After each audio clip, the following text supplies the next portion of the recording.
안녕하세요. 영화다운 시간입니다. 저는 이동준입니다.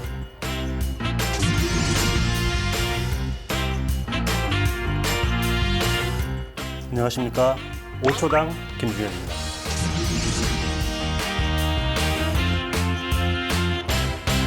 어초라는 건 저격할 때. 아니요. 그럼 미션 임파서블 오늘 특집하는데 미션 임파서블 보면 늘 지령을 받고 난 다음에 5초 후에 이 정보가 폭파됩니다. 그렇죠, 그렇죠. 저는 그거 볼 때마다 너무 촉박한 느낌이 들어가지고 네. 한 10초는 줘야 되는 거 아닌가. 버릴 수 있을 시간이 있으려면 won't be on holiday. 네, 그 장면들 많이 떠올리시게 될 텐데 바로 오늘 미션 임파서블 시리즈를 다루려고 하고요. 네, 오늘 주제는 그렇게 잡았습니다. 첩보 액션 영화의 짜릿한 쾌감 미션 임파서블 시리즈 이렇게 잡았고요. 네. 미션 임파서블이 이제 이번 7월에 미션 임파서블 폴아웃 네. 나오게 됐잖아요.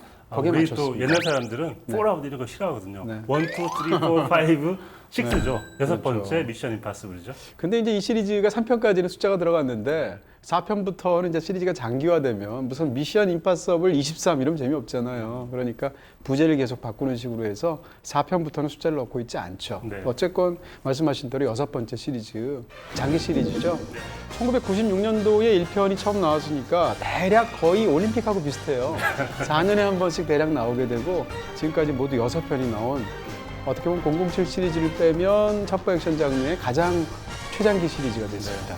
그 저는 미션 임파서블 1부터 재밌게 본 사람으로서 이 시리즈가 하나의 톤이 아니라 계속 톤이 바뀌면서 변화한다는 시리즈 자체가 굉장히 흥미로운 것 같아요. 처음에는 사실 우리가 이게 원작이 따로 있잖아요. 네. 제호전선이라고 어릴 때 좋아했던 드라마였는데 정말 이름은 많이 들었습니다. 네, 제호전선 네. 아시지 않나요? 몰라요. 네. 제호전선이라는 이름으로 한국에 방영됐었던 적이 있는데 그게 미션 임파서블의 이제 원조. 근원일 텐데 네. 그때부터 좋아했기 때문에 그때와 지금을 생각해 보면 많이 톤이 바뀌었다라는 생각이 듭니다. 그렇습니다. 그 톤도 톤이고 어떻게 보면 이제 좀 굉장히 많이 달라졌어요. 제가 듣기로는 제호 전선 때는 상대적으로 이렇게 첩보 쪽에 네. 상당히 많이 이렇게 비중이 있었다면 최근으로 올수록 블록버스터 액션 영화 같은 그런 뉘앙스들이 많이 들어가게 됐고요. 미션 임파서블 1의 감독이었던 브라이언 드 팔마가 만들었을 때만 해도 팀워크가 되게 중요했거든요. 맞아요. 함께 팀을 이뤄서 어떤 적을 퇴치해 나가는 첩보물 같은 느낌이었는데 지금은 사실 그 느낌보다는 액션 블록버스터 느낌이 더 강한 느낌이 있습니다. 그래도 뭐 최근 한 4편, 5편쯤 오면 이제 팀워크가 많이 살아난 편이긴 하고요. 네. 근데 어쨌건 이 작품은 굉장히 이제 영화적으로 흥미로운 것들 중에 하나는 뭔가 하면 1편부터 5편까지 감독이 전부 다르다는 겁니다. 그렇더라고요. 에일리언 시리즈 약간 비슷한 느낌이 있어서 당대에 이렇게 뭐라고 그럴까요? 이제 서스펜스라든지 액션 같은 걸 가장 잘 만드는 그런 것으로 소문난 그런 감독들을 이렇게 주로 불러다가 1편 같은 경우에 브라이언 드 팔마고요. 2편은 오우삼 아닙니까? 3편은 J.J. 에이브럼스 그리고 4편은 브래드 버드고요. 그리고 5편이 크리스토퍼 맥커리인데 이 맥커리는 처음으로 이 시리즈에서 이번 6편까지 연달아서 2편을 만들게 됐죠.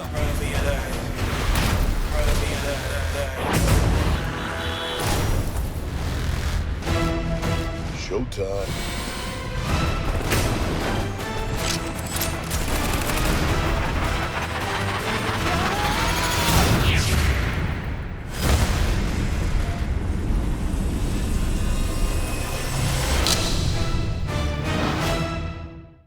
어쨌건 이 시리즈는 무엇보다도 탐 크루즈 영화다 이렇게 말을 할 수밖에 없을 것 같고요.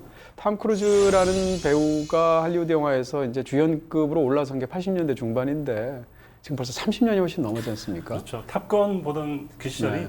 정말 너무 오래된 옛날이네요. 그러니까요. 그런 걸 생각을 하게 되면 그토록 오랜 기간을 지금껏 주연을 하고 있는데 그런 배우는 지금 할리우드도 거의 없죠. 네. 그렇게 따지면 이제 할리우드에 말하자면 할리우드 블록버스터의 얼굴 같은 배우가 바로 탐 크루즈 아니겠는가. 탐 크루즈라는 사람에 대한 이제 평가는 굉장히 다양할 수 있겠지만 적어도 한 가지 확실한 건 진짜 세계 엔터테이너인 것 같아요. 그리고 말 그대로 프로페셔널리즘. 네. 늘 미션 임파서블 기사 나올 때마다 뭐가 나오냐면 네. 탐 크루즈 이번에도 가장 어려운 최고 난이도의 스턴트 없이 대역 없이 직접 했다. 이게 늘 기사로 뜨잖아요. 또 이분이 또 이제 연세까지 있으신데. 그러니까요. 네. 제가 보기에는 할리우드의 성룡과 비슷한 느낌이죠. 네. 약간 그런 부분도 있습니다. 네. 심지어는 성룡 영화를 패러디한 것 같은 게 이 시리즈에 등장하기도 그렇죠. 하고. 네. 근데 어쨌건 이 탐 크루즈를 하는 거 보면 이제 자세히 저희가 설명드리겠습니다. 비행기 날개에 매달린다든지 암벽을 직접 이렇게 타게 된다든지 심지어는 부르주 칼리파 같은데 그 빌딩 오르기까지 하잖아요. 이런 걸 보면 프로페셔널은 프로페셔널이다 이런 생각이 들고요.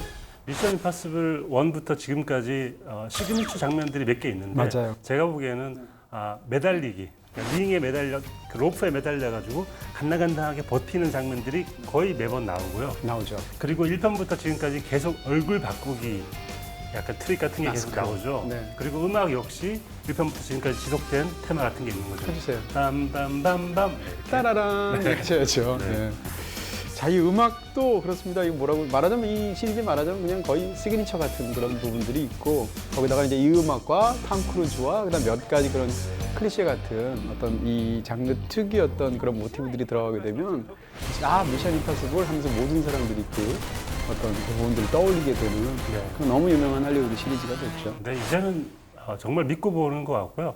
제가 보기에는 거의 완벽하진 않지만 거의 한 번도 약간 보고 나서 후회한 적이 없었던 시리즈가 제가 보기엔 미션 임파서블 같아요. 저도 그래요. 사실 이제 시리즈를 평가할 때 일반적인 평가 중에 2편이 제일 별로다라고 지금 평가를 받고 있고 553이 만들었던. 네. 근데 다시 보면 2편이 좀 약간 뭐라 그럴까 유치한 부분이 있고 지나치게 폼을 잡는 부분이 있는데 2편도 그럭저럭 재밌어요. 괜찮아요. 네. 나쁘지 않습니다. 네. 그런 측면에서 본다면 특히 이제 3편, 4편, 5편은 굉장히 훌륭한 블록버스터로 완성이 됐고 네. 저는 사실은 이 시리즈를 볼 때마다 정말 완벽한 공산품이 아닌가라는 생각이 들고 정말 잘 만든 공산품은 못 만든 예술품보다 훨씬 더 가치 있을 수도 있잖아요. 그런 것들을 보여주는 그런 굉장히 할리우드의 어떤 그런 극에 달한 그런 블록버스터를 만들어내는 능력의 네. 정점을 보여주는 그런 시리즈가 아니겠는가. 그리고 미션 임파서블이 지금까지 유지하고 있는 또 하나의 주제적 특징이 있는데 네. 그것은 바로 버림받은 스파이라는 테마를 일관되게 유지하고 있는 것 같아요. 1편부터 그런 게 있었고요. 지금까지 계속 이 IMF라는 이 조직이 계속 어딘가로부터 버림받거나 혼자 떨어져서 외롭게 작전 활동을 하고 맞아요. 정부에서는 승인을 인정을 해주지 않잖아요. 그런 느낌이 오히려 이들의 외로움 같은 걸 부각시키면서 특별한 시리즈가 된 것 같습니다. 이 시리즈가 언제 기획됐느냐고 관련이 있는 것 같아요. 원래 이 오리지널 그 텔레비전 시리즈는 훨씬 더 전이지만 적어도 이제 미션 임파서블을 영화화하겠다라고 했던 것은 90년대 중반인데 네. 그때는 이미 냉전이 다 끝난 상황이고 그러다 보니까 정확한 적을 상정을 해야 되는데 그 적을 바깥에서 찾기가 굉장히 어렵죠. 그러다 보니까 이제 정보기관 안쪽에서 1편부터 최근까지 계속 뭐라고 그럴까요? 내부의 어떤 적, 뭐 이중간첩 혹은 뭐 배신자 이런 사람들을 이제 토대로 해서 악당을 만들어내는 방식으로 이야기를 진행하고 있죠. 자, 오늘은 갈 길이 멉니다. 이 5편의 영화들을 다뤄야 되기 때문에 짤막짤막하게 다루고 특히 이제 상대적으로 3, 4, 5편이 더 훌륭하다고 보니까 그쪽을 조금 더 길게 얘기하고 앞부분을 짧게 말할 텐데요. 네. 그 전에 앞서서 오늘 또 그렇죠. 일본 갈 길이 말씀. 멀지만 일단 정리할 건 정리해야 되겠죠. 이거 하려고 하는 거잖아요. 우리가. 1편부터 5편까지 헷갈리실 거예요. 어떤 게 1편이었지, 어떤 게 5편이었지. 제가 싹 다 정리해드리겠습니다. 1분 안에. 네. 네, 이게 지금 몇 가지 아이템을 그린 겁니까? 네, 제가 요즘 점점 힘들어지고 있고요. 글쎄 말이에요. 그림 실력도 점점 늘고 있는 것 같습니다. 자기와의 싸움 같아요. 네, 미션 임파서블의 사물들을 좀 모아봤고요. 미션 임파서블 하면 특징이 또 하나 지령을 받는 모습이 늘 달라집니다. 1편에서는 비디오 테이프로 지령을 받고요. 정말 고색창연하네요. 그렇죠. 비행기에서 받고요. 그리고 2편에서는 톰 크루즈가 안경을 집어 던질 때 안경으로 지령을 받습니다. 3편에서는 코닥 일회용 카메라를 통해서 지령을 받고요. 그러네요. 4편에서는 공중전화기를 통해서 공중전화기 모스크바에서. 이렇게 열리면서 지령을 받죠. 5편에서는 LP를 통해서 지령을 받죠. 이런 식으로 변화하는 지령의 스타일 같은 걸 볼 수 있고요. 최고의 어떤 사물들을 한번 또 꼽아봤는데요. 1편에서는 폭탄검이 잊혀지지 않습니다. 반으로 접어서 이렇게 접어서 하면 굉장한 폭발을 자랑하는 그런 도구가 공격 도구가 있었고요. 그리고 볼펜 주사기는 상대방의 그 음식물에다가 볼펜 주사기 끝에 어떤 용액을 집어넣어가지고 계속 설사하게 만드는 그런 용도로 쓰였었고요. 귀여워요. 어떻게 보면 두 가지 다. 그렇죠. 네. 1편에서는 사실 이 키메라 주사기가 제일 의미 있었던 사물이었던 것 같아요. 저 주사기를 쟁취하기 위해서 많은 싸움이 벌어지죠. 3편에서는 뇌 속에 어떤 폭탄이 들어있거나 맞아요. 토끼발이 사실 중요한 키워드인 것 같아요. 4편에서는 저 등반용 장갑, 벤지가 가져왔지만 계속 파란색이면 온이고 빨간색이면 오프인데 저게 온 오프 되면서 사람들의 긴장을 자아내게 했던 그런 등반용 장갑이 굉장히 중요한 사물이었던 것 같고요.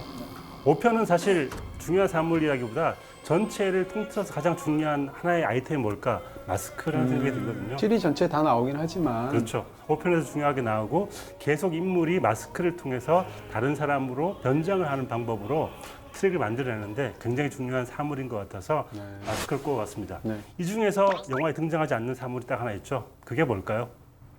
글쎄요, 뭐 벨레로폰 뭐가 있을까요? 네. 네. 영화에 토끼발은 나오지 않죠. 메커핀이니까. 그렇죠. 네. 토끼발은 다른 이름으로 나오기 때문에 네. 토끼발을 귀엽게 한번 중앙에 한번 그려봤습니다. 네. 네. 감사합니다. 이렇게 딱 얘기하고 나서 이렇게 다 가면 벗으신 이동진이면 진짜 재밌겠어요. 그게 재밌을까요? 재밌을 탐 것 크루즈여야지 재밌지? 벗었는데 탐 크루즈야. 내가 이 모든 것들을 설명해 드렸습니다라고. 네. 일단 탐 크루즈 한국말을 이렇게 잘할 수가 없잖아요. 네. 네. 감사합니다. 여기까지. 네.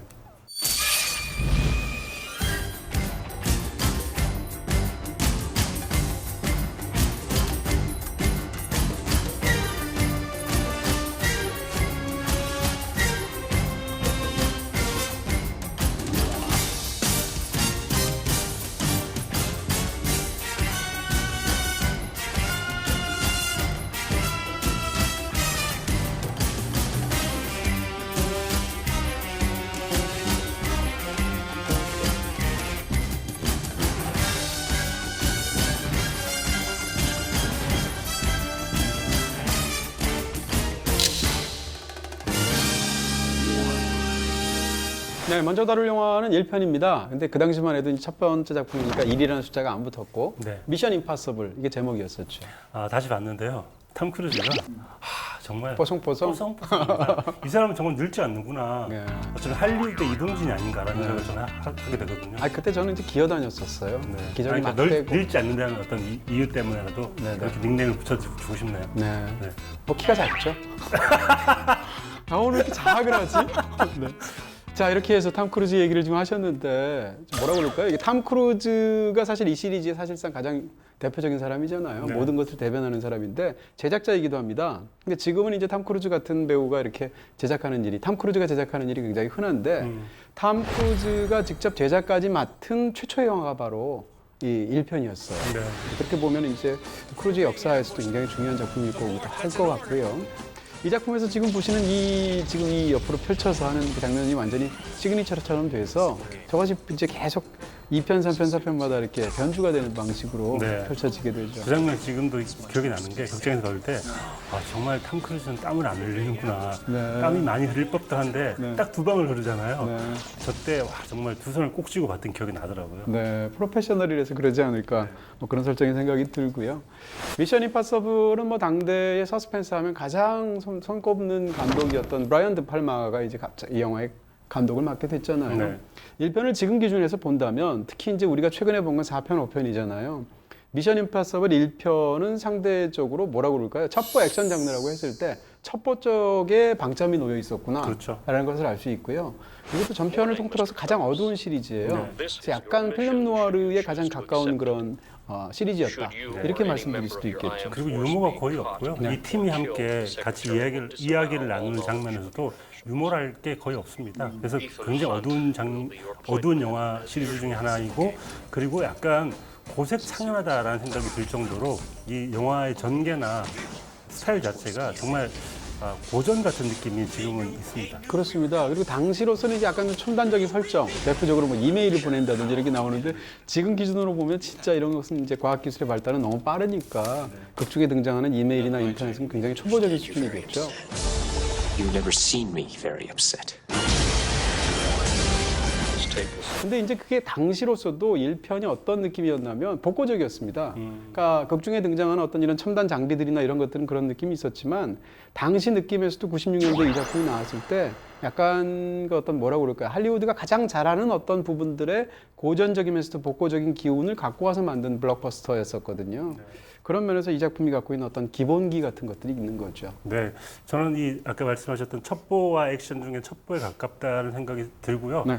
그리고 우리가 스파이 영화 같은 거 보면 흔히 쓰는 클리셰나 테마 같은 것들이 있잖아요. 이중간첩, 내부의 적, 뭐 그런 식의 테마를 적절히 활용하면서 그걸 이용해서 액션까지 나아간 굉장히 특이한 시리즈였던 것 같습니다. 사실 미션 임파서블 시리즈가 서스펜스를 다루는 방식은 뭐 서스펜스를 다루는 모든 영화가 다 그렇겠습니다만 히치콕으로부터 결정적인 영향을 받았어요. 네.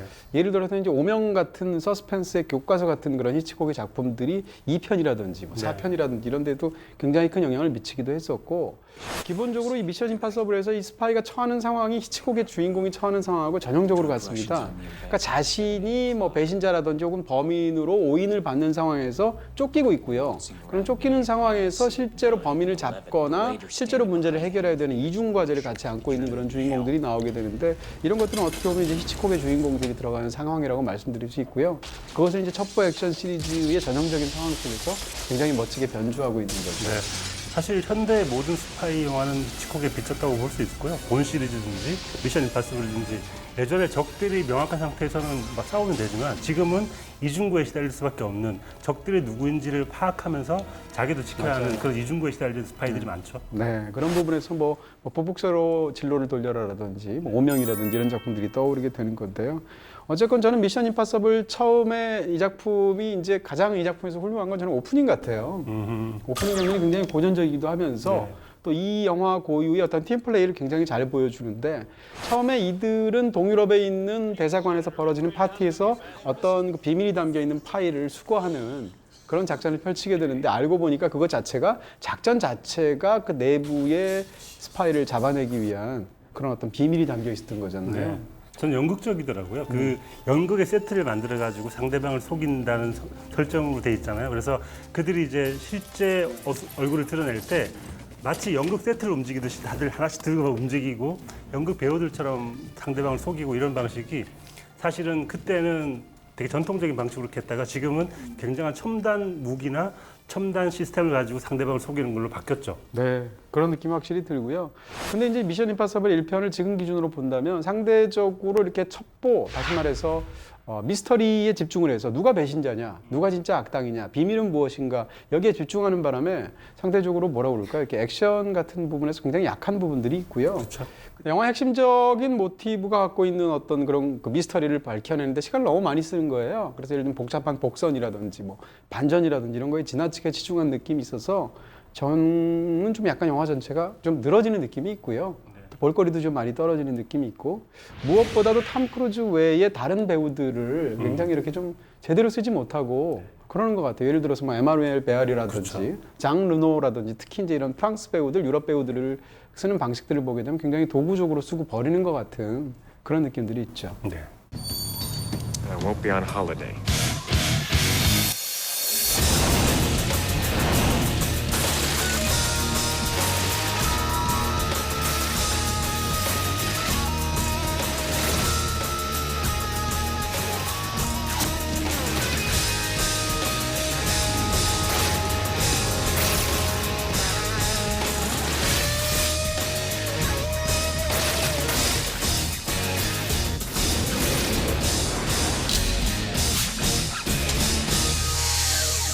두 번째 다룰 작품은 이제 미션 임파서블 2입니다. 네, 문제적 작품이죠. 네. 근데 지금은 약간 이 작품을 좀 조롱에 가깝게 희화화하는 부분들이 있는데, 저도 뭐 절대 훌륭한 작품이라 생각하지는 않아요. 네. 그럼에도 불구하고 몇몇 장분들은 제가 보기에는 약간 괴작 같은 느낌이 있어요. 있어요. 왜냐하면 네. 팝콘 집어 던지면서 볼만한 그런 영화입니다. 왜냐하면 553 스타일을 완전 극적으로 반영했기 때문에 말도 안 되는 장면들이 있는데 그걸 보면서 키득거리면서 미션 임파서블을 즐기는 것도 또 하나의 매력인 것 같아요. 그렇습니다. 이제 뭐 콜가의 전형 같은 거 있잖아요. 이제 뒤에서 폭발물이 엄청나게 팍 터지는데 얼굴 하나 찡그리지 않고 차벅차벅 천천히 걸어간다든지, 지금처럼 오토바이를 타고 표정 변화 전혀 없잖아요. 선글라스 반드시 껴줘야 되고요. 뒤에는 또 비둘기가 날고, 총은 또 쌍권총이고, 이런 것들이 이제 어떻게 보면 553 감독의 시그니처인데, 이걸 사실은 준바를 통해서 우리가 너무 많이 봐왔던 것을 미션 임파서블 시리즈를 만들었는데도 자신의 어떤 그런 전형적인 그런 방식들을 그대로 집어넣어서. 우리 아시아 사람들만 그렇게 좀 웃기게 느껴지나?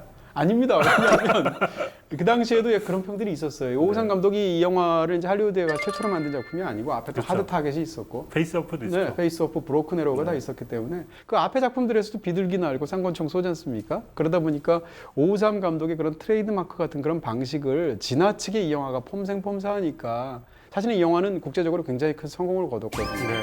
그럼에도 불구하고 이렇게 평단이라든지 또는 팬들 입장에서는 또 이제 1편이라든지 그 원래 시리즈가 갖고 있던 어떤 첩보 장르의 그런 그 서스펜스를 다루는 방식이나 미스터리를 다루는 방식 같은 것이 이 영화에서 좀 약하니까 네. 그런 부분에서 좀 비판들이 있었죠. 하지만 여러 가지 면에서 액션 장면들을 꽤 잘 찍었다는 생각이 들고요. 맞아요. 후반부의 오토바이 액션 그리고 후반부의 그 적들의 아지트에서 펼쳐진 액션 같은 건 다시 봐도 굉장히 훌륭한 부분이 많고 마지막 부분에 뭐 얼굴 트릭을 쓴다든지 그런 식의 기존의 그 클리셰를 잘 이용하면서도 완전 자기 스타일로 찍어냈다는 점에서 저는 나쁘지 않다고 생각합니다. 네, 저도 그래요. 섬을 탈출할 때 그 오토바이 액션들을 보면 오토바이 액션에 거의 한 극단을 가는구나 네. 이런 생각이 있고 좀 지나치다 싶기도 하지만 오토바이를 가지고 날라차기도 하거든요. 그렇죠. 그러니까 그럴 정도의 어떤 굉장히 재밌는 볼거리들이 영화 속에 담겨 있는 건 사실이죠. 그러니까 유치한 것하고 멋진 것하고 동전의 양면 같은 건데 어디를 보고 즐기냐의 부분들이 있는 거고요. 근데 저는 어떤 면에서 감독이라면 자기의 인정을 어떻게든 찍어야 되는데 뭐 제가 보기에는 비둘기 날 때 톰 크루즈가 적들의 얼굴을 한번 쓱 보면서 지나가는 장면이 있잖아요. 그런 장면은 약간 소름 끼칠 정도로 와 대단하다 이 감독 네. 그런 생각이 들었습니다. 기어이 하는구나. 네. 그리고 또 이제 이 시리즈의 앞부분에서 탐 크루즈가 극적으로 자기가 뭐라 그럴까요? 배우로서의 프로페셔널리즘의 극단을 보여주는 직접 어떤 위험한 액션 스턴트를 해내게 되는 그런 것의 시발점 같은 게 2편이기도 합니다. 그래서 앞부분에서 이제 암벽을 타는 장면이 있는데 그것을 탐 크루즈가 어쨌든 직접 해냈잖아요. 그런 것들이 이제 3편, 4편 이랬더니 나중에는 하다 비행기 날개까지 매달리게 되는 장면으로 이어져요. 저도 같은 생각인 게 1편에서는 첩보 액션 중에 첩보에 가까웠다면 네. 2편에서 본격적으로 톰 맞아요. 크루즈라는 배우를 이용해서 액션을 보여주기 시작했다는 점에서 굉장히 중요한 시리즈의 한 편이라고 생각이 듭니다. 네. No. Done.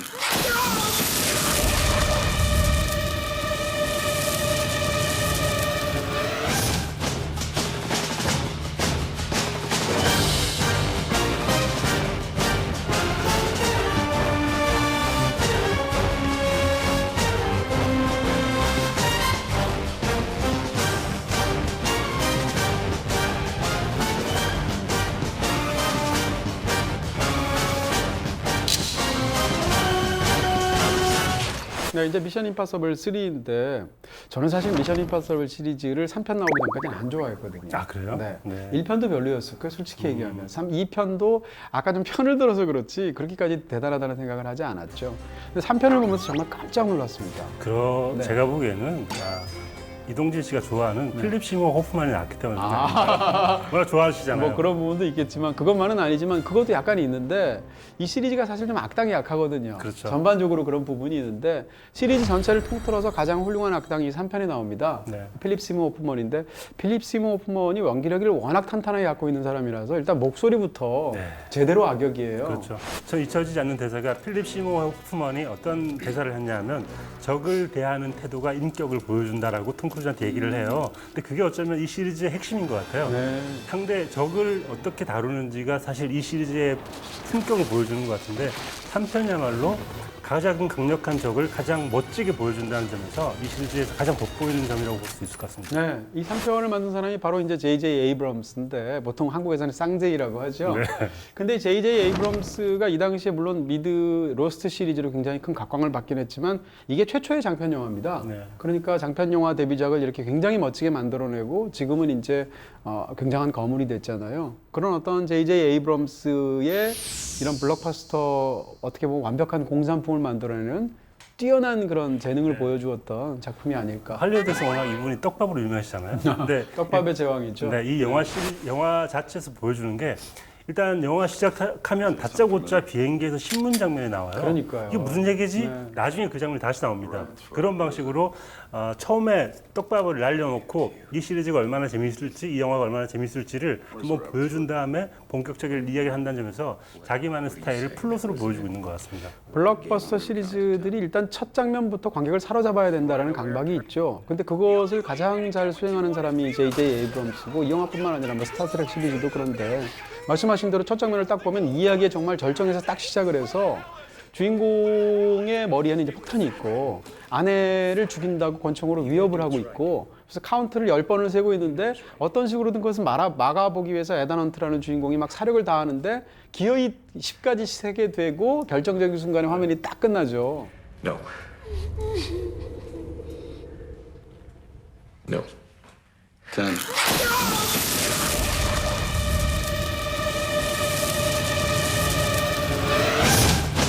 그러니까 시작부터 정말 멱살을 제대로 잡고 끌고 가는 정말 굉장한 그런 엔터테이너로서의 능력을 보여주는 작품인 거죠. 전 이걸 제 앞에 넣었던 이유는 제가 보기에는 필립 시모 호프만과 톰 크루즈가 둘이서 대적하는 장면이 두 번 있는데 비행기에서가 사실 제일 핵심적인 장면인 것 같아요. 한 번은 톰 크루즈 잡히고 한 번은 필립 시모 호프만이 비행기에 잡히잖아요. 그 두 개를 비교해주기 위해서 어쩌면 이 영화의 앞부분을 그걸로 채웠던 것 같아요. 그 최고의 명장면이 필립 시모 호프만이 비행기에 잡혔을 때인 것 같거든요. 그때 계속 톰 크루즈는 상대방에게 적에게 정보를 알아내려고 하는데 필립 시모 호프는 딴 얘기를 하죠. 너 아내가 있냐? 가족이 있냐? 내가 언젠가는 가족에 복수할 거라는 얘기를 계속 하는데 정말 무섭더라고요. 그렇습니다. 사실 어떻게 보면 이제 이런 시리즈에서 이야기에 할애할 수 있는 시간이 적지 않습니까? 왜냐하면 관객들이 보고 싶어하는 액션이라든지 뭐 혹은 서스펜스라든지 이런 것들이 있을 테니까. 그러니까 이야기에 할애하는 시간이 사실 많지 않은데도 불구하고 이 3편은 이야기도 굉장히 잘 살렸어요.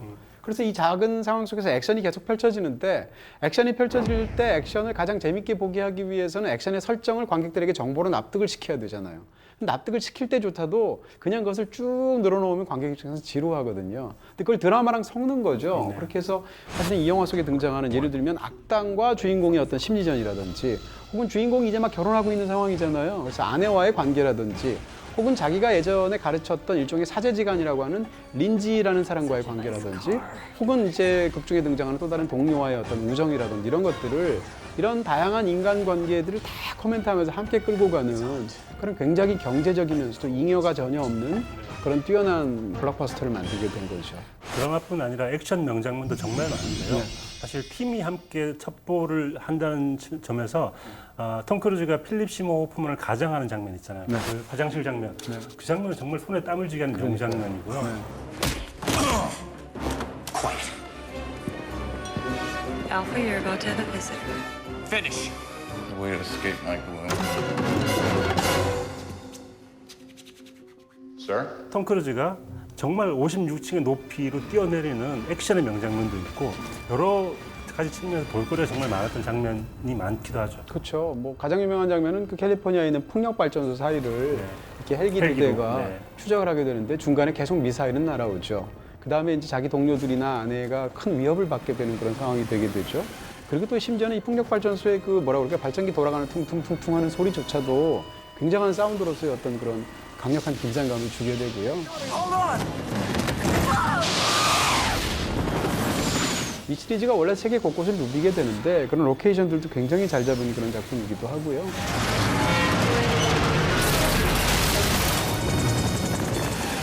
저는 3편의 가장 중요한 특징 중에 하나가 미션 임파서블의 벤지가 등장하기 시작했다. 큰 특징으로 보는데 벤지가 등장했다는 것은 여기에 이제 유머를 넣겠다라는 어떤 시리즈의 포석이라고 볼 수 있죠. 그렇습니다. 그런 면에서 이제 3편부터 보다도 우리가 모든 것을 총체적으로 맛보고 즐길 수 있는 그런 어떤 백화점식이긴 하나 그거 자체가 우리를 완전히 사로잡는 그런 2시간짜리 훌륭한 오락 영화들이 나오기 시작했다. 이렇게 말할 수 있겠습니다.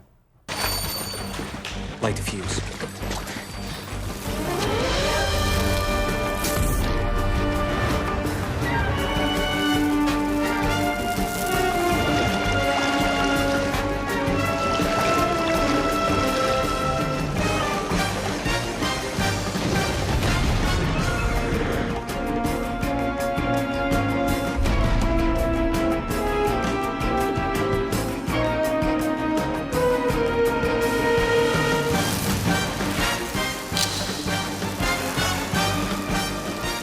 네, 이제 4편으로 넘어왔는데 숫자 4는 빠지게 됐죠. 그래서 네. 미션 임파서블 고스트 프로토콜이라는 작품입니다. 이 장면 하시면 모든 분들이 아시지 않을까? 네, 제가 좋아하는 브렛 버드 감독이 네. 만들었고요. 애니메이션을 그렇게 잘 만들더니 네. 액션 영화도 이렇게 잘 실사 영화의 만들어요. 처음 아닌가 이게? 네. 근데 정말 잘 만들었다는 생각이 들고 이 장면 많은 분들이 보면서 정말 저거 어떻게 찍었지라고 생각이 들 정도로 아찔한 당연히 장면이었습니다. 합성으로 찍었을 것이다 네. 라고 생각하는데 우리의 탐 아저씨는 그렇게 하지 않습니다. 네, 그러지 않습니다. 직접 가시죠. 네. 로프를 매달고. 네. 네. 저 장면에서 저는 기억나는 게 이제 벤지가 등장을 했잖아요. 3편부터. 벤지가 맡은 역할은 장비 조달과 해킹 같은 역할인데 장비로 계속 유머를 주기 시작하는 거예요. 그렇습니다. 뭐 이 장면이 워낙 유명한데 예를 들어서 이제 장갑 같은 걸 저런 가장 기본적인 어떤 소도구 하나를 가지고 수많은 서스펜스를 만들어내는 거예요. 예를 들어서 당연히 저 상황에서 우리가 느끼는 것은 추락하면 어떤가, 어떻게 하나라는 그런 조마조마한 마음인데 그 조마조마한 마음을 다양한 공감각을 이용하는 겁니다. 대표적으로 저 장갑 자체가 떨어질 것 같은 위기가 되면 파란색이 빨간색으로 변하는 시각적으로 우리에게 어떤 사인을 주잖아요. 그 다음에 또 이게 경보를 울리지 않습니까? 삐삐삐삐 하는 소리를 내게 되잖아요. 그러니까 어떻게 보면 주인공이 느끼는 그런 서스펜스의 극단을 시청각적인 정보로 바꿔서 그것을 변주함으로써 관객 입장에서는 완전히 거기에 사로잡혀서 긴장감 속에 이렇게 못 박혀진 것 같은 그런 느낌을 느끼게 되죠. 네, 그리고 이제 어떤 액션 아이디어가 있다고 치면 그 액션 아이디어를 너무 잘 이렇게 영화 속에서 그려낸 거예요. 그럼 그걸로 딱 끝내면 보통 일반적인 영화라고 할 수 있을 텐데 이 영화는 끝날 때 뒤에 또 다른 액션이 항상 더 있습니다. 네. 그렇게 해서 굉장히 재밌게 만드는데 이 장면에서도 마지막에는 결국은 이 빌딩을 뭐 종으로 날아다니다가 막 횡으로 날아다니다가 이렇게 하다가 결과적으로 유리창을 깨고 안에 들어와서 이제 살았구나 하는 순간 바깥으로 걸려가지고 두 동료가 이제 끌어올리게 되는 장면에서 또 다른 액션을 넣는다든지 이런 식으로 액션 다음에 항상 또 다른 액션을 붙여서 이것이 끝이 아니라는 걸 보여주면서 관객을 계속 긴장하게 만드는 네. 그런 방식을 쓰죠. 사실 저는 브루즈 칼리파 장면도 꽤 좋았는데 전 크렘린 궁 장면이 더 좋았던 좋았죠. 것 같아요. 그 네. 장면에서는 네. 이 벤지와 톰 크루즈와 벤지의 두 사람의 약간 티격태격하는 합 같은 걸 보여주면서 유머와 함께 스릴을 같이 보여준 것 같아요. 그렇습니다. 그리고 장비도 사용을 했던 게 그 재밌게 벽이 계속 움직이는 그 장비를 가짜벽. 사용을 하잖아요. 네. 그 장면이 유머러스하기도 하고 맞아요. 약간 스릴을 느끼게 했던 그 장면도 너무 잘 장면이었습니다. 찍었어요. 네. 그래서 이 영화에서 가장 재밌는 장면 중에 하나가 된 것이 아닌가 이렇게 말씀드릴 수 있고요. 미션 임파서블 고스트 프로토콜은 이 시리즈 전체에서 가장 유머러스한 그런 영화처럼 느껴지지 네. 않습니까? 네, 그렇죠. 이런 기조는 이제 5편까지 이어지게 되는데 아마 6편도 비슷하지 않을까? 아직 저희가 시사를 본 입장은 아닌데요. 네, 자학적인 유머 같기도 해요. 이들이 IMF라는 팀이 이제 거의 인정을 받지 못하고 CIA로부터 이제 없어져야 될 팀으로 나락에 지금 그렇죠. 처해 있는 상태인데 네. 이때 느끼게 되는 우리의 어떤 절망감 같은 거를 이 자학적인 유머로 승화시키고 있다는 생각이 들어서 그런 면에서 유머가 꼭 필요했던 것 같습니다. 그렇습니다. 그리고 이제 뭐 매번 드리는 말씀이지만 제가 이 시리즈를 좋아하는 것들은 뭐라고 그럴까요? 그냥 엄청나게 뭘 동원한 것은 아니에요. 그럼에도 불구하고 가장 기본적인 것들을 너무 잘하는 것 같다라는 느낌들을 3편부터 받게 되는데 4편도 5편도 다 그렇거든요. 이 영화에서 이제 초반에 가방 탈취하는 장면 같은 게 있는데 그런 장면은 어떻게 하냐면 상대방이 이제 손잡이를 잡아서 문을 열려고 할 때 그게 살짝 겹쳐가지고 해가지고 거기다가 이제 약물을 사용을 해서 상대를 쓰러뜨리게 한 다음에 부축하는 척 가방을 뺏는단 말입니다. 이런 것들은 굉장히 고전적인 그런 방식이잖아요. 근데 그런 것들조차 영화 속에서 굉장히 정말 맛깔지게 너무너무 이제 그것을 묘사를 잘하기 때문에 우리에게 어떤 시각적인 쾌감들을 주죠. 그러니까 이런 액션 영화에서는 장소 선정도 굉장히 중요한데 초반에서는 사실 브루즈 칼리파에서 톰 크루즈의 역할을 보여주기 위한 거였다면 마지막 후반부의 주차 타워 장면은 어쩌면 정말 절박한 싸움을 보여주기 위한 최고의 장소 선택이 아닌가 싶어요. 마지막 장면을 보고 미션 임파서블과 본 시리즈의 만남 같은 생각이 들었어요. 본 시리즈 1편에서의 느낌과 되게 비슷한 장면이 있거든요. 그런 면에서 굉장히 다양한 장소에서 다양한 방식으로 액션을 펼쳤던 영화였던 것 같습니다. 그렇습니다. 그럼 떨어지면서까지 액션을 하잖아요. 그런 부분에서 보면 이 고스트 프로토콜이 갖고 있는 굉장한 부분들이 있을 것이고요. 어쨌건 국내에서는 1편, 2편도 성공했지만 3, 4, 5편으로 넘어서 3편, 4편, 5편이 모두 다 500만을 넘었습니다. 6편은 과연 어떨지 어떻게 보면 한국인들이 가장 좋아하는 시리즈 중에 하나가 되지 않았나 4편에서 다시 한번 확인할 수 있었습니다. 네.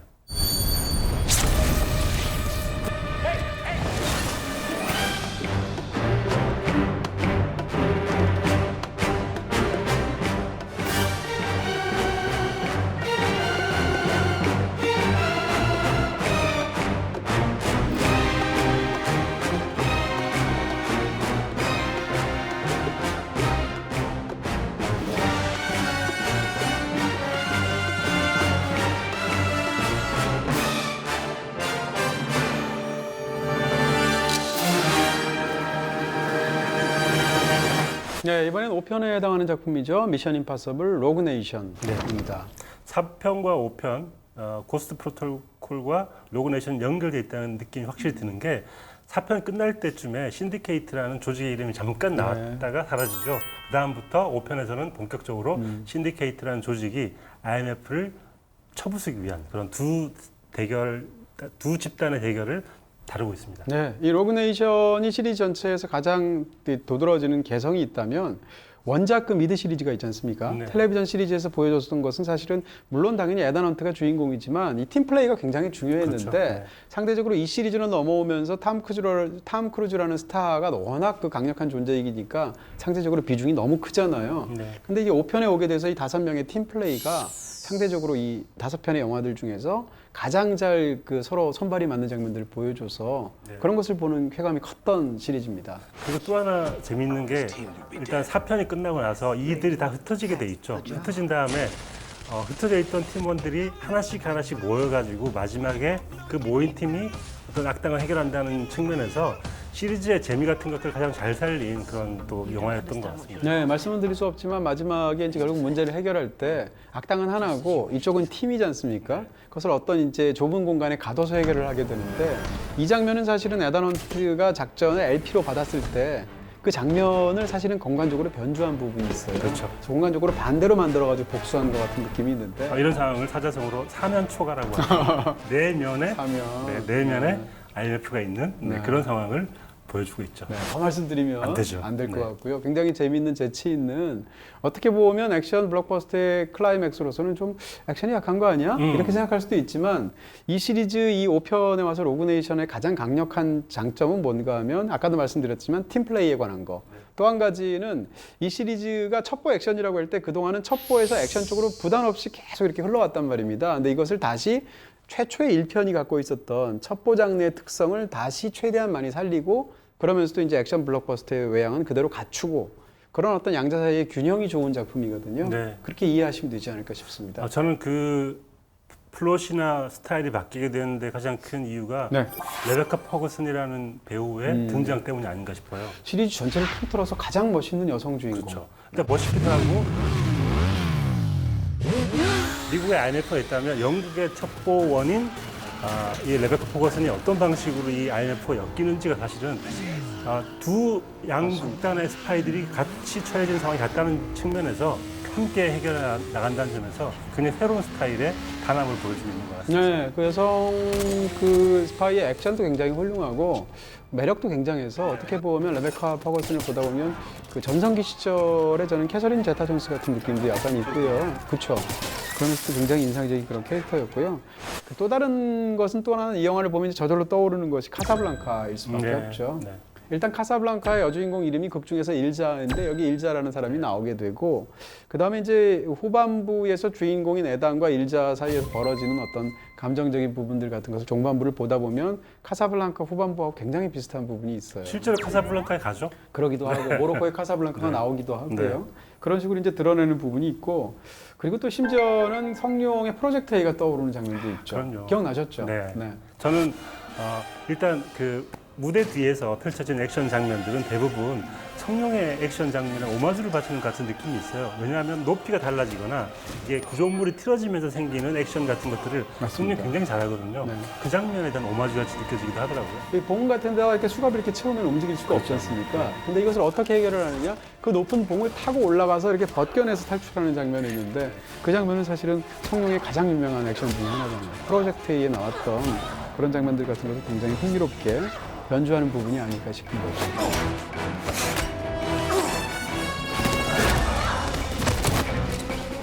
저는 최고의 이 명장면은 물속에서 장면인 것 같아요. 3분을 버텨서 네. 이제 그 칩을 바꾸고 보안을 뚫고 들어가야 되는데 그때 팀워크가 발휘돼야 되기도 하고 탐 크루즈가 3분을 버텨야 되잖아요. 근데 이 물속에서 3분을 버틴다는 게 쉽지 않은 일인데다가 정신을 잃고 물속에서는 도저히 어떻게 헤어나올 수 없을 것 같은데 그 순간 어디선가 누군가 나타납니다. 네. 그때 바로 나타나는 게 일사죠. 일사가 에단 헌트를 구해주는 방식이 저는 굉장히 멋있더라고요.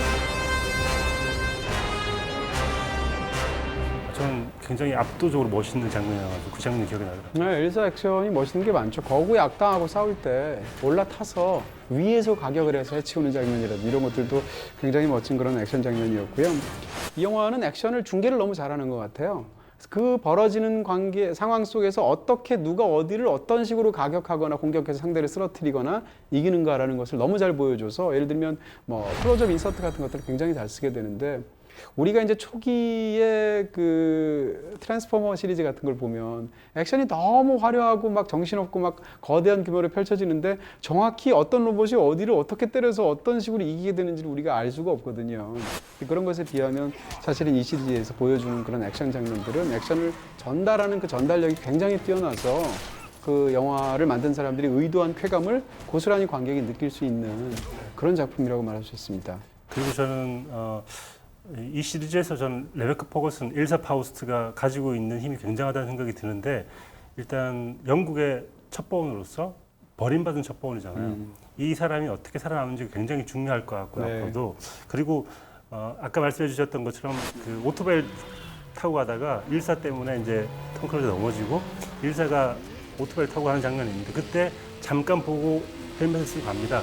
그때 어떤 느낌이 들었냐면 약간 상처받은 동물 같다는 느낌이 들었어요. 그래서 그가 가지고 있는 일사 파우스가 가지고 있는 외로움 같은 것들 그런 것들이 사실 이 영화에서 굉장히 중요한 그 테마였거든요. 네. 이 테마가 다음 시리즈에 어떻게 변주될지 그러겠죠. 굉장히 궁금합니다. 일단 뭐 배역 이름이 일사 자체가 굉장히 강력한 카사블랑카적인 부분이 있는데 성은 또 파우스트예요. 파우스트죠. 네. 그러니까 진짜 네. 이 캐릭터는 강력할 수밖에 없겠다. 네. 뭐 이런 생각을 또 하게 되고요. 네, 그리고 이 적도 사실 저는 굉장히 흥미로운 적인 것 같아요. 그 숀 해리스가 맡은 이 솔로몬 레인이라는 사람도 네. 사실 필립 시몬 호프만 정도는 아니지만 굉장히 내성적인 사람처럼 보이고 말투도 느릿느릿하고 약간 쉰 듯한 목소리가 있는데 거기에서 느껴지는 굉장한 압도감과 무서움 같은 게 있거든요. 저는 굉장히 충분히 좀 위협적인 악당이었던 것 같아요. 네, 그렇습니다.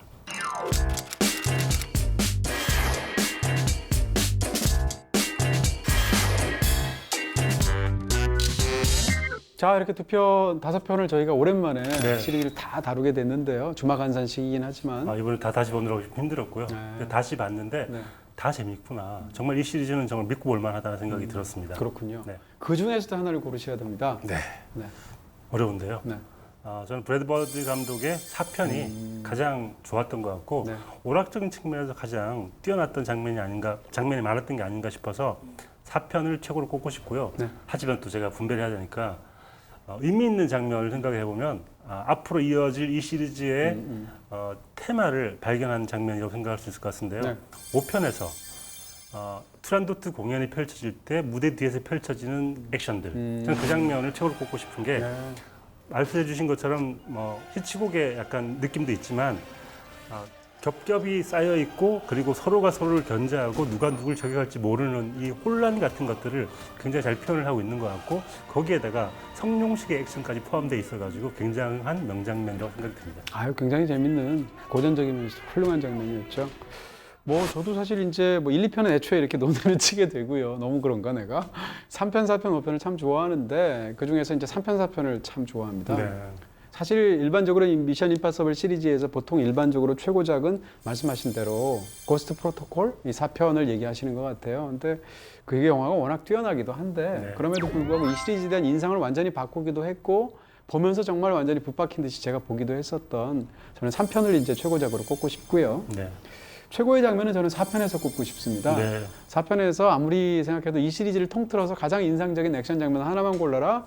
부르즈 칼리파 장면인 것 같아요. 네. 그래서 부르즈 칼리파에서 이 정말 2,400m의 높이의 그 빌딩에서 빌딩을 진짜 외벽을 가지고 정말 펼칠 수 있는 모든 그런 액션을 다 펼치잖아요. 종으로 횡으로. 그렇습니다. 네. 그리고 또 그 장면이 끝나고 나면 모래 폭풍으로 정반대로 이번에는 수평 방면으로 또 굉장한 또 액션들이 펼쳐지잖아요. 이것을 합친 부분이 이 시리즈 전체를 통틀어서 현재까지로서는 가장 뛰어난 액션 시퀀스가 아닌가 네. 싶네요.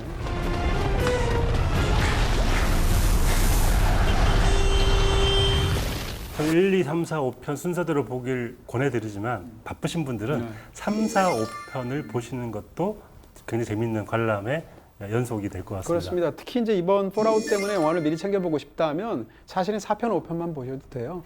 그런 부분으로 보시면 더 만끽하실 수 있지 않을까 이렇게 권해드립니다. 자, 오늘은 이렇게 첩보 액션 영화의 짜릿한 쾌감, 미션 임파서블 시리즈 이렇게 저희가 제목을 잡아봤고요. 네. 미션 임파서블 시리즈 1편부터 5편까지 이번에 폴아웃 개봉을 합쳐서 쫙 정리를 하는 그런 시간을 가졌습니다. 5편 모두 BTV에서 보실 수 있습니다. 저희는 여기서 인사드리도록 하겠습니다. 감사합니다. 좀 던지면 진짜.